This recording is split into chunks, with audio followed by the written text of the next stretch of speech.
Hello friend, welcome to cine wood hub one channel. आज हम बात करेंगे द बर्निंग ट्रेन। 1980 में बनी हिंदी भाषा की एक्शन थ्रिलर फिल्म है जिसका निर्माण बी आर चोपड़ा ने किया और निर्देशन रवि चोपड़ा ने किया। फिल्म में धर्मेंद्र, जितेंद्र, विनोद खन्ना, हेमा मालिनी, परवीन बॉबी, नीतू सिंह, विनोद मेहरा और डैनी डेंजोंगपा जैसे कलाकार हैं। कहानी सुपर एक्सप्रेस नाम की एक ट्रेन के इर्द गिर्द घूमती है जो नई दिल्ली से मुंबई के लिए अपने पहले सफर में आग पकड़ लेती है। 1974 की हॉलीवुड आपदा फिल्म द टावरिंग इन्फर्नो से प्रेरित यह फिल्म 28 मार्च 1980 को दुनिया भर में रिलीज हुई और इसे कलाकारों के प्रदर्शन, एक्शन दृश्यों और संगीत के लिए आलोचकों से मुख्य रूप से सकारात्मक समीक्षा मिली। नकारात्मक आलोचना मुख्य रूप से इसकी लंबाई की ओर निर्देशित थी। बॉक्स ऑफिस पर फिल्म ने दुनिया भर में 6 करोड़ रुपए कमाए और अपने महंगे बजट के कारण 1980 की 7वीं सबसे ज्यादा कमाई करने वाली फिल्म होने के बावजूद इसे मध्यम रूप से सफल माना गया। फिल्म को आज व्यापक रूप से एक पंथ क्लासिक माना जाता है। फिल्म की शुरुआत 3 सबसे अच्छे दोस्तों से होती है।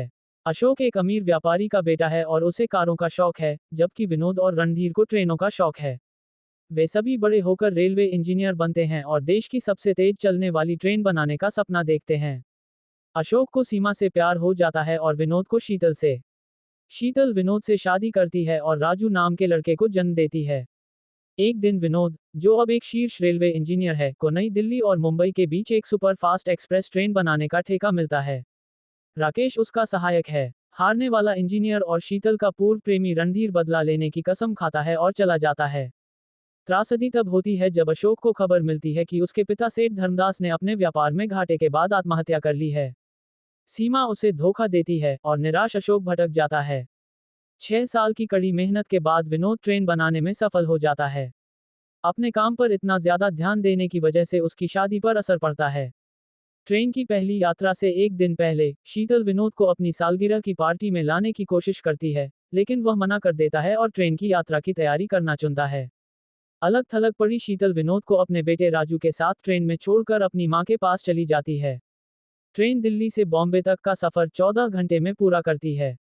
दिल्ली से कई यात्री चढ़ते हैं, जिनमें राजा राम मोहन और उनकी पत्नी पद्मिनी शामिल हैं, फरार तस्कर चंदर और उसकी मंगेतर रजिया, इंस्पेक्टर रणवीर के साथ, जो उनका पीछा कर रहे हैं, मेजर पी के भंडारी, पंडित शंभुनाथ, मुस्लिम अब्दुल रहीम, बिना टिकट यात्री, छात्रों के साथ एक स्कूल टीचर, राकेश की गर्भवती पत्नी, सीमा अपने डॉक्टर चचेरे भाई के साथ और अशोक जो सीमा को देखकर हैरान है, और सबसे बढ़कर रवि, मधु का पीछा कर रहा है, जो गहनों की जबरन शादी से भाग रहा है, और वे आपस में टकरा जाते हैं।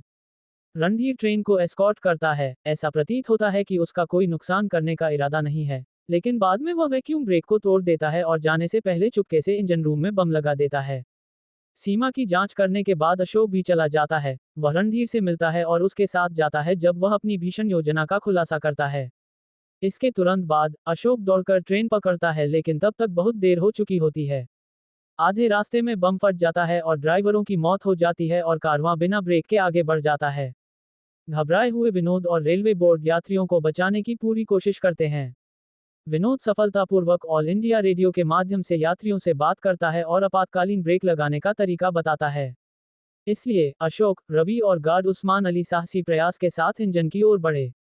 इस बीच राकेश की पत्नी प्रसव पीड़ा में है, इसलिए डॉक्टर गर्म पानी मंगवाते हैं। दुख की बात है कि डरी हुई रसोइया गैस बंद करने में विफल रही, जिससे विस्फोट हो गया। इस दौरान उस्मान अली और कई यात्री मर जाते हैं, लेकिन अशोक और रवि डिब्बों के बीच अंतराल बनाकर मुश्किल से बच निकलते हैं।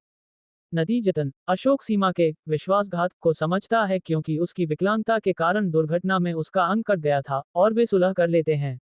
विनोद एक हेलीकॉप्टर भेजकर इंजन पर उतरने की योजना भी बनाता है, जिसे रणधीर सफलतापूर्वक विफल कर देता है, लेकिन हेलीकॉप्टर के फटने पर वह अपनी मौत का नाटक करता है। समानांतर रूप से रवि मधु को अपनी पहचान बताता है, लेकिन वह फिर भी उसे स्वीकार करती है। शीतल भी विनोद के पास लौटती है और उसकी हिम्मत की डींग मारती है। बॉम्बे में राकेश गति कम करने के लिए एक खड़ी चढ़ाई बनाने की योजना बनाता है।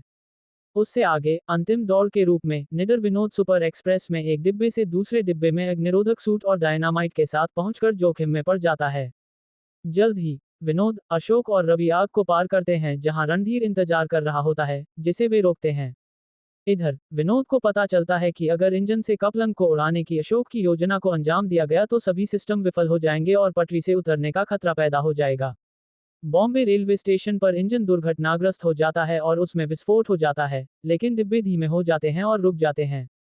अंत में फिल्म एक सुखद नोट पर समाप्त होती है, जिसमें यात्री अपने रिश्तेदारों से मिलते हैं और भारत की आत्मा को श्रद्धांजलि देते हैं। हमारा वीडियो पसंद आया तो लाइक करे, शेयर करे और सब्सक्राइब जरूर कर दीजिए।